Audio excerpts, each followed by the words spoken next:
Hey guys! Welcome back to my YouTube channel. Welcome na naman kayo sa aking munting kusina, ang Gwapang Bisaya Kitchen. Ayan.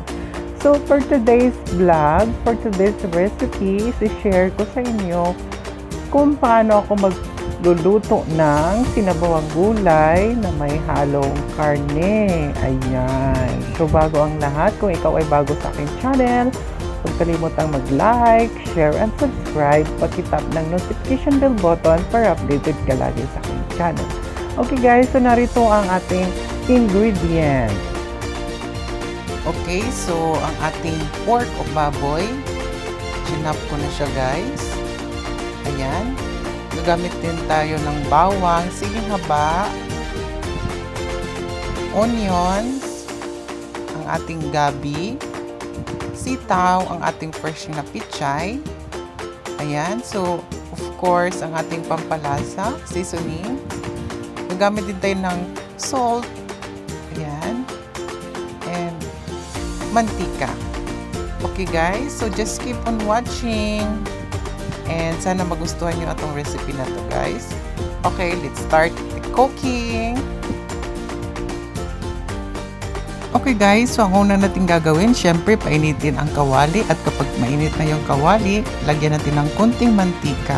Konting mantika lang ang ating ilalagay kasi magigigisa natin yung pork at maglalabas siya ng sarili niyang mantika. Okay?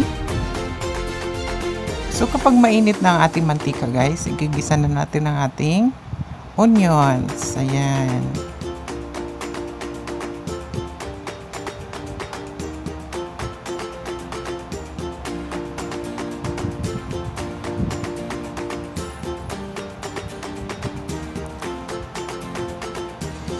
Pagkalipas ng ilang sandali, isusunod na natin igisa ang ating bawang.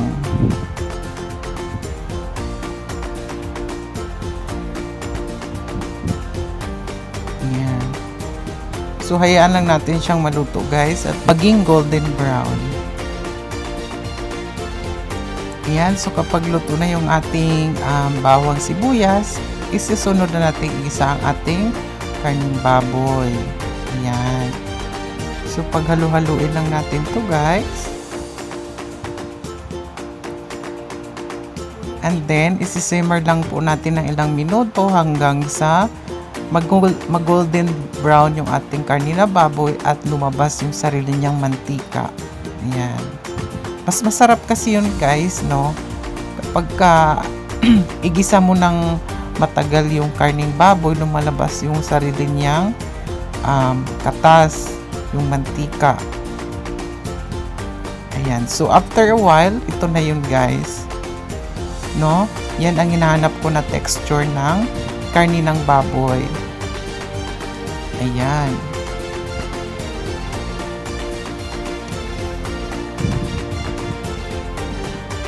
So, ayan. After that, pwede na natin igisa.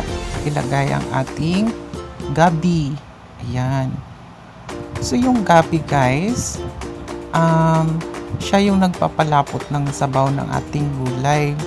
Kaya, mas masarap siya. Ayan. So, paghalu-haluin lang natin siya.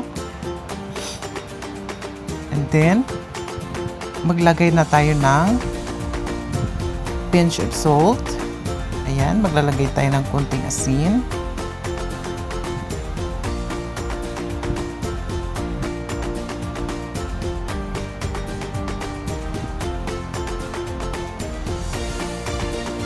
Paghaluin natin yan guys.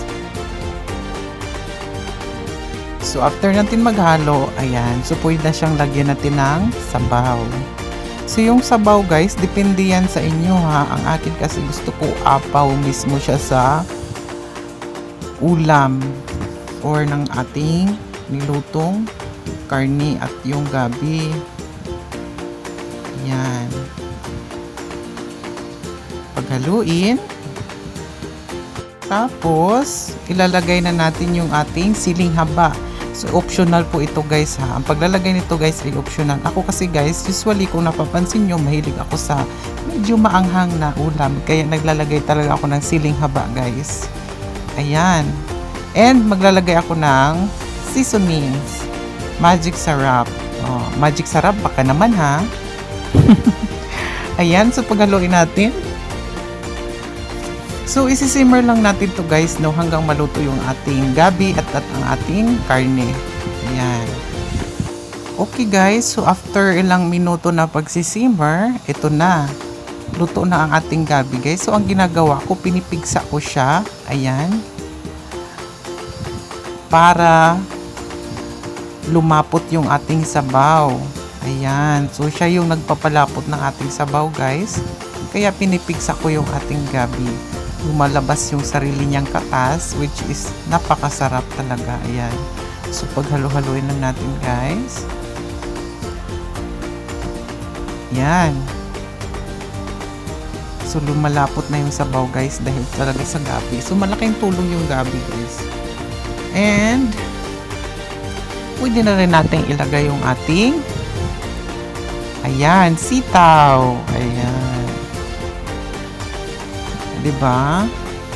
Perfect na ulam ito guys, no? Pangtanghalian at hapunan. Ayan. Sa mahilig magsabaw, perfect ito na recipe para sa inyo. Ayan. So, mag-a-add tayo ng tubig guys kasi kumonte yung ating tubig, no? Ayan. So, mag-a-additional ako ng konting tubig. Ayan. So, magdedepende na rin yan sa inyo guys kung gaano kadami yung idadagdag nyo na tubig. Ako ayoko kasi sa ano bang tawag nito? Masyadong masabaw. Yung saktong-sakto lang. Ayan. So, isisimmer lang natin to ulit guys hanggang maluto yung ating sitaw na gulay. Ayan. Ayan. So, pagkaraan ng ilang minuto, ito na. Luto na ang ating sitaw guys. Ayan. Luto na siya. Tikman ko. Ang sarap. Ayan. So, timplahan na natin guys. Ang sarap ng sabaw guys. So, ngayon, pwede na natin ilagay yung ating gulay. Pero, syempre, mauna yung stock or yung steam ng pichay guys. Kasi, matigas siya guys, no? Ayan. Pero, hindi natin siya i-overcook ha. Mga ilang minuto lang. Kasi, yung dahon ng pichay guys, madali lang siyang maluto. Ayan. Look at that guys, napakasarap ng sabaw, pati ng ating gulay. Ayan. O diba? Perfect na perfect guys. Ako lang yung guys, naka-imbento ng ganitong ulam. Ayan, tikman natin guys. Ang sarap. So mag-add lang ako ng additional na salt kasi nag-add ako ng tubig kanina. Ayan. So, sariling invento ko to na ulam, guys.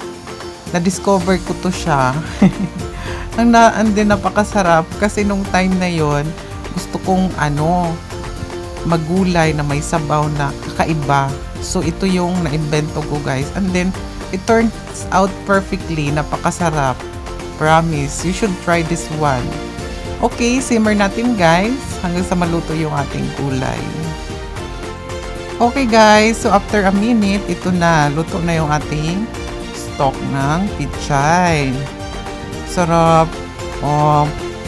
At saka yung sabaw niya guys, no? Saktong-sakto lang yung lapot niya. So ngayon ilalagay ng ating fresh dahon ng pichay. Ayan. O diba, ang sarap. Oh my God. Dapat matutunan nyo to guys. You should try this at home. Sigurado ako hanap-hanapin to ng mga asawa nyo. Perfect na ulam. So ayan guys, paghaluin lang natin. Masustansya pa to guys, no? Ayan. Paborito kong gulay yun guys, no? Yung pichay, sitaw. Actually, lahat ng klase ng gulay paborito ko talaga, no? So, mas masarap kayong gulay guys. Healthy siya. Diba? Mas healthy siya. At saka sa panahon ngayon, kailangan talaga natin kumain ng gulay. Kailangan natin kumain ng masustansyang pagkain. Hindi mahal, hindi magastos, sakto lang. Ayan. So, isisimmer lang natin ulit to guys, no? Ng 1 minute. Hanggang sa maluto na ang ating gulay. Ayan. Here we go! Ayan. So, luto na ang ating gulay, guys. Ayan. So, niluto ko lang siya ng saglit, no? Ayoko ma-overcook yung ating pichay. Gusto kong kainin yung medyo crunchy pa siya, mas masarap. Nandoon pa rin yung vitamins. So, ayan. So, isi-serve ko na, guys, ang aking sinabuang gulay na may halong karne. Ayan. Look at that, guys. Ang sarap. Ko. Kanin na lang ang kulang. O, diba? Ang sarap ng sabaw, guys. Ang sarap ng gulay. Perfect na to, guys. Pang tanghalian or hapunan. Ayan. So, sa mga mommies at daddies dyan na nanonood ng aking pagluto recipe ngayon, sana nagustuhan nyo ito. Ayan. Sana nakatulong ako sa inyo. Ayan. Presenting my own invention of sinabawang gulay na may halong karne ng baboy. Ayan. Napakasarap, guys. Kanin na lang ang kulang. Diyos ko. So, sana nagustuhan nyo ang recipe na to, guys. Huwag kalimutang mag-leave ng comment down below. And consider like, share, and subscribe. Pag-tap ng notification bell button para updated kayo lagi sa aking YouTube channel. Salamat, guys. Thank you so much. God bless everyone. See you on my next cooking. Bye-bye.